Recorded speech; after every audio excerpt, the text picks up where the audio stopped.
Au Bénin, le procès de Olivier Boko, Oswald Omeki et leurs coprévenus reprend à la Criette ce mardi 28 janvier 2025. Il avait été suspendu jeudi 23 janvier 2025 pour permettre aux prévenus de faire les formalités de constitution de nouveaux avocats. Reprise du procès de l'affaire tentative de coup d'État à la Criette.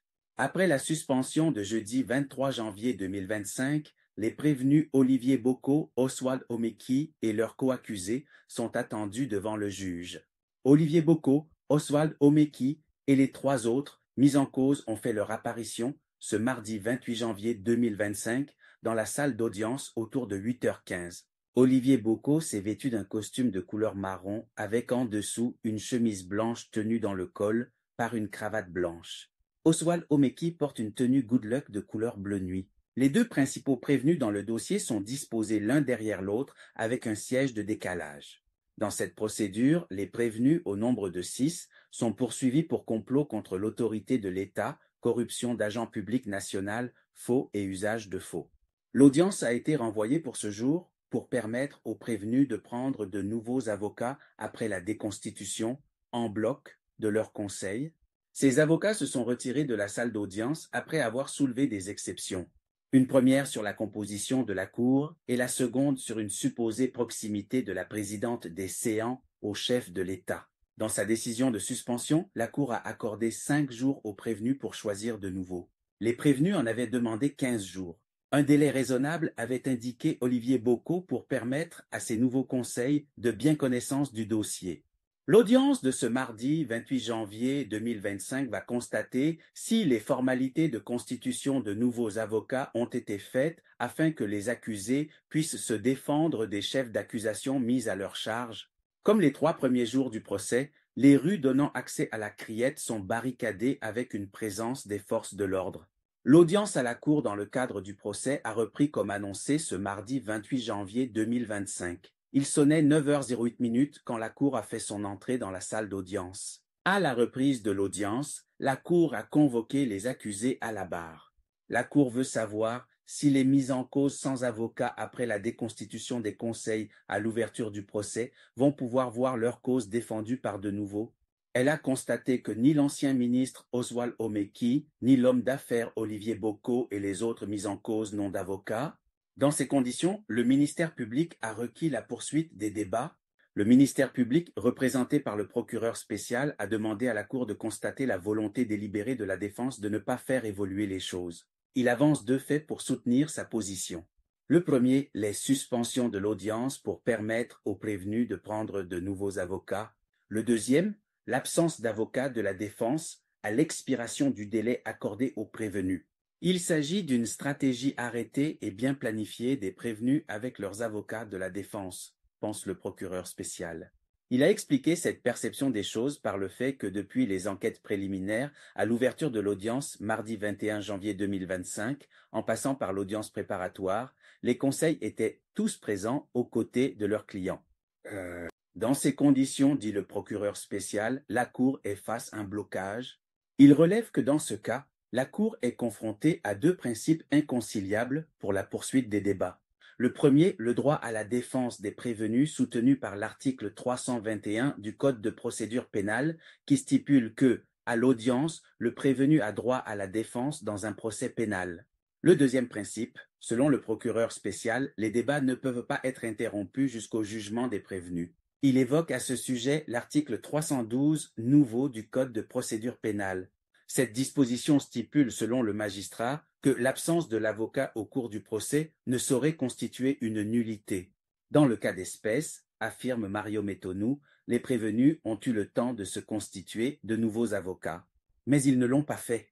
Ils demandent donc à la Cour de poursuivre les débats. Donnant la parole aux prévenus, la Cour veut comprendre pourquoi ils n'ont pas pu prendre de nouveaux avocats. Olivier Boko a déclaré qu'il a contacté ces mêmes avocats qui se sont déconstitués à la première audience. Selon ses dires, le délai accordé ne lui permettait pas de prendre de nouveaux avocats.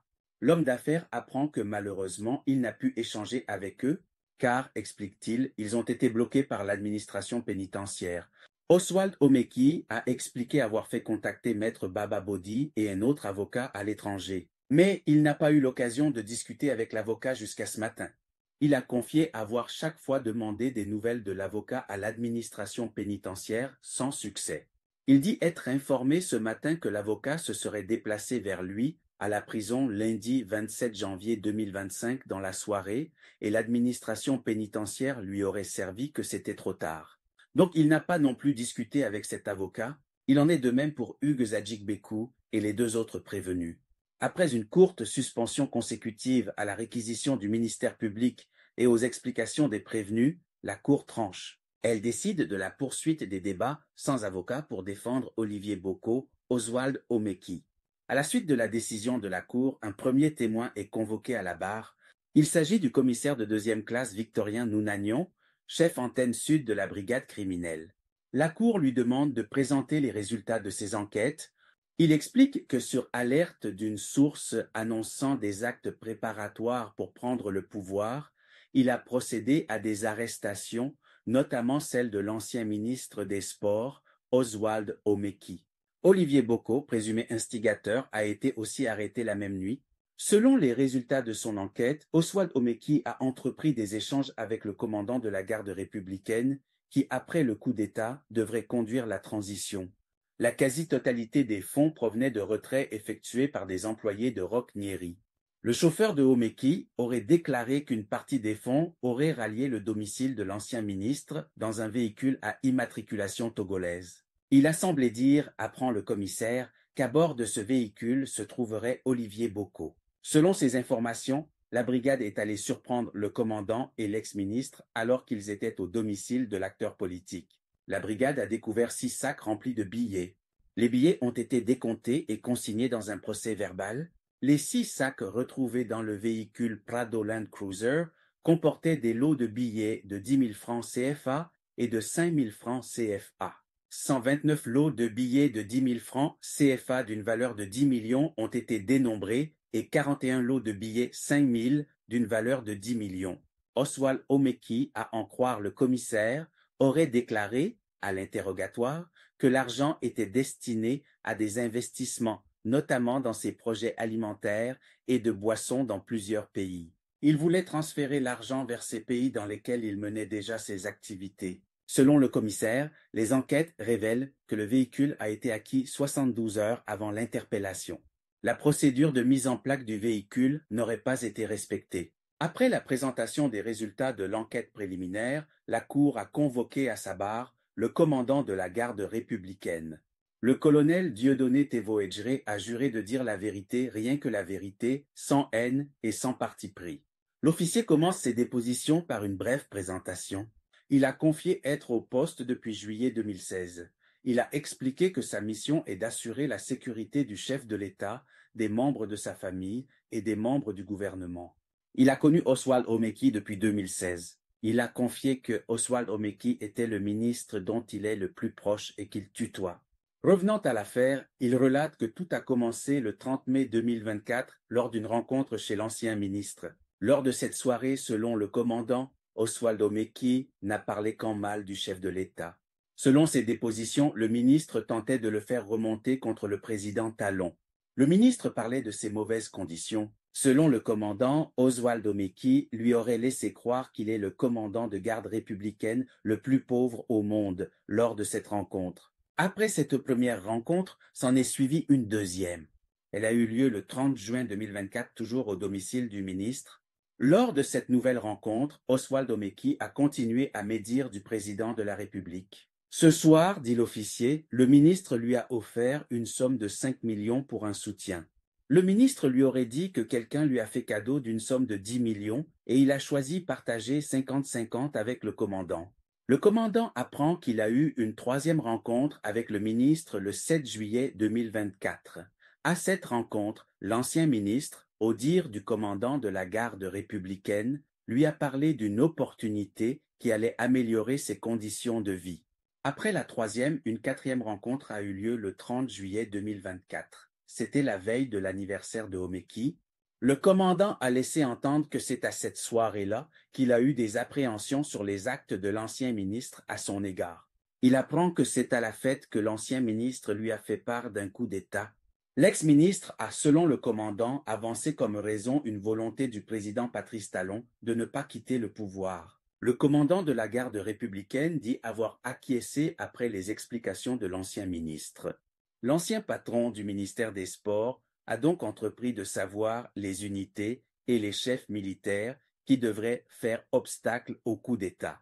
Le commandant dit lui avoir répondu que c'est lui-même qui va se charger de faire le coup. Le commandant a confié que d'habitude, il suit le gouvernement lorsque l'exécutif prend ses vacances.